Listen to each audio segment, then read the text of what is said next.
Nana mwakona fana fuame asadi oi. Nana fria na fana fuame na yanoi. Usukunkuni akama bia kumorada. Amangwe sama ene barainyo. Animo abwama bae. Animo abwame bae. Animo abwame.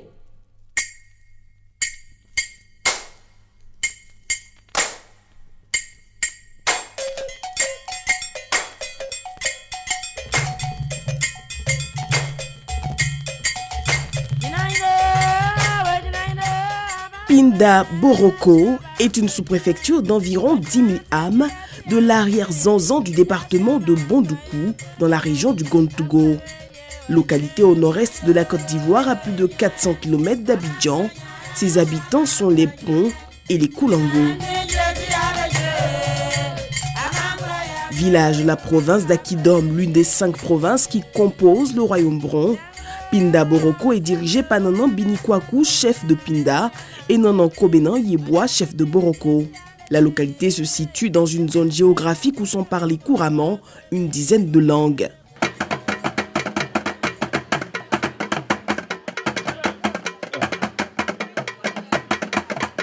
Pinda est un village symbole de la province Akidom. Et celles du Pinango sont des provinces sœurs. C'est pour cela que je n'ai pas hésité un seul instant à être ici.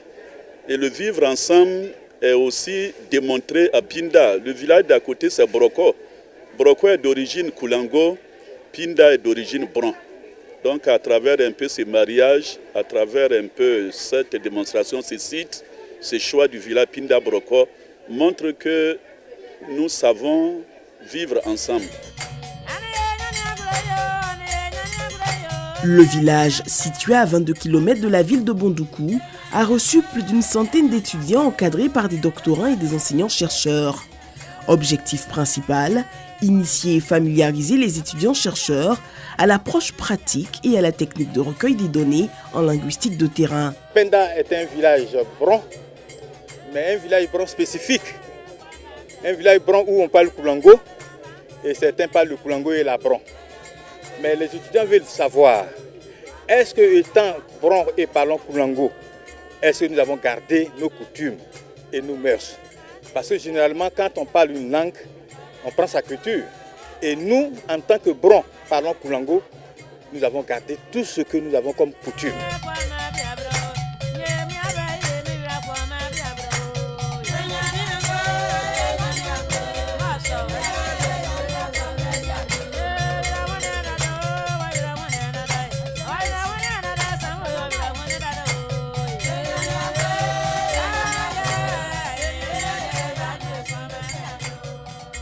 Le roi peut retourner la question. Il dit toi-même, qu'est-ce que tu nous proposes? C'est toi qui as demandé qu'on intervienne pour abaisser ton amende. Maintenant, on te retourne l'amende. Je suis étudiante en Master 2 au département des sciences du langage et Pinda Boroko est mon village maternel. Donc je suis doublement honorée parce qu'il y a des faits de société que je ne connaissais pas ici. Mais à travers cette activité-là, j'ai pu faire la découverte de plusieurs éléments de ma culture. Lorsqu'il y a la culture, on utilise la langue abron, mais quand il s'agit de la communication, ils ont une langue qu'on peut appeler comme la langue officielle, qui est le Koulango, et qui est vraiment intéressante. L'activité a vu la participation et la présence de Nanan Adou Bibi II, chef de la province Pinango, qui a donné sa bénédiction pour la réussite de l'activité, en présence d'autorités traditionnelles, dont le docteur Bini Kwaku, chef de Pinda, et l'un des disciples du professeur Nyango Rambois, spécialiste du langage tambouriné. Je suis très heureux parce que avec le professeur Georges Nyango Rambois, Aris Memel Fauté, il y avait les études de terrain. La formation n'était pas que théorique. Les étudiants partaient dans les villages, apprendre, entendre, écouter les proverbes, les contes. Ils partaient, c'était pluridisciplinaire. C'est plusieurs équipes qui partaient et chacun trouvait son compte. Mais à un certain moment donné, l'université avait perdu cette valeur qui fait que les étudiants sont en contact avec la population, dans le cadre de l'observation participante, avec les conditions de vie des populations. Parfois même, ils dormaient dans les salles de classe. Mais tout cela, ce qui compte, c'est le résultat de la recherche. Ce qu'ils vont apprendre auprès de ces populations et qu'ils vont traduire, qu'ils vont théoriser pour permettre à la communauté scientifique de connaître un pan de la culture de ces peuples-là. Et c'est dans ce cadre que nos étudiants sont venus et nous ne pouvons que les encourager pour qu'ils soient attentifs, curieux pour connaître. Au nombre des étapes de la recherche, les étudiants ont assisté à un mini-festival mettant en lumière plusieurs aspects de la culture bron.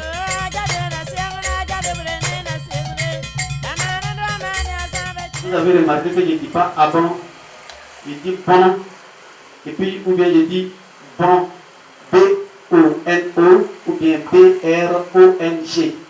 Le abon, ça normalement, ça n'existe pas. Maintenant on trouve ça sur internet, on dit abon, mais dans notre langue, ça ne se dit pas. Lorsque vous avez tout près au Ghana, personne ne dit abon. Vous allez symboliquement vous lever comme un seul homme. Les salutations. On ne serre pas la main, mais pour dire qu'on accepte les salutations. L'aspect culinaire. Le mélange de la farine de maïs avec la banane mûre, qu'on attache avec les feuilles de banane, les feuilles vertes de banane. Les chants.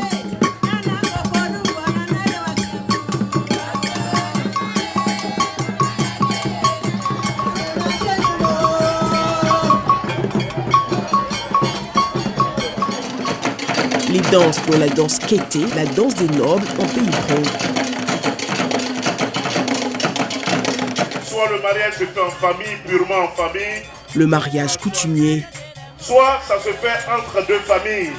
L'oncle choisit sa fille pour son neveu.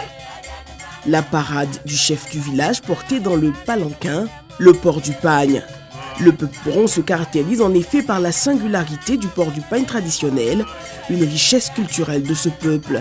C'est Ding Fils Bron qui vient vous montrer l'art de savoir porter le pagne. Voilà.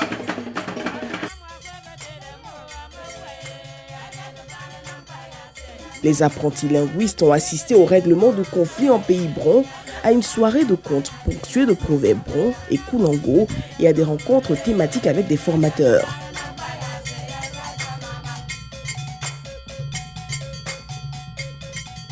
Autre étape clé, la marche linguistique de Pinda Boroko qui a permis de découvrir la limite géographique entre le Ghana et la Côte d'Ivoire. C'est vrai qu'il y a eu une frontière artificielle qui a été tracée à partir de la colonisation, mais les liens, cela n'a pas brisé les liens entre les populations qui vivent sur les deux rives de cette frontière-là. D'un point de vue sociologique, mais d'un point de vue aussi linguistique, on sent ce lien qui n'a jamais été brisé. Et ça, c'est vraiment exceptionnel. Dans le cadre de la sociolinguistique, il était important que les étudiants connaissent la frontière, je dis bien la frontière linguistique entre la Côte d'Ivoire et le Ghana. On se rend compte qu'au fur et à mesure qu'on avance vers la frontière, les villages sont des populations qui parlent la langue abron. Mais si nous avançons vers Bondoukou, c'est plutôt le koulango qui est comme la langue parlée. Et nous sommes même rendus compte tout à l'heure qu'il y a un village qui est à 100 mètres de la frontière, qui ont encore des cousins de l'autre côté du Ghana, avec une parfaite cohabitation. Donc nous pouvons dire qu'entre le Ghana et la Côte d'Ivoire, nous avons de nombreuses langues que nous partageons ensemble, que ce soit des langues du type Kwa ou du type Gou. C'est vraiment une richesse linguistique et les étudiants ont tenu à faire cette marche que nous pouvons qualifier ici la marche linguistique de Pinda Boroko. L'un des rares royaumes en Afrique à être à cheval sur deux pays, c'est bien le royaume bron qui est à cheval sur la Côte d'Ivoire et puis le Ghana.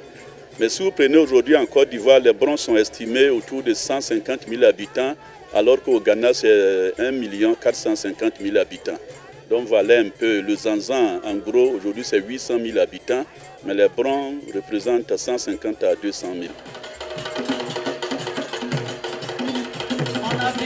Au terme de leur séjour, professeur Kwame Jean Martial, chef de délégation et directeur de l'Institut de linguistique appliquée, a exprimé toute sa gratitude au roi Adou Bibi II et à son peuple pour l'accueil chaleureux.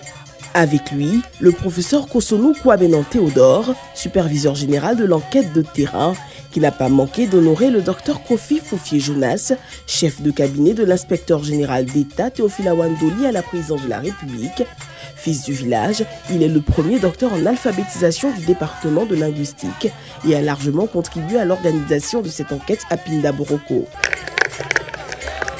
Ce moment inédit dans l'histoire du village a enregistré la présence d'autorités administratives de la région, des chefs coutumiers, des cadres du village qui ont été honorés par la chefferie. Notons qu'une rencontre de football remportée par l'équipe masculine de linguistique FC 2-1 face à Kamboum FC et un dîner gala de remise d'attestation de participation aux étudiants ont mis fin à cette 3e édition de l'enquête de terrain en linguistique.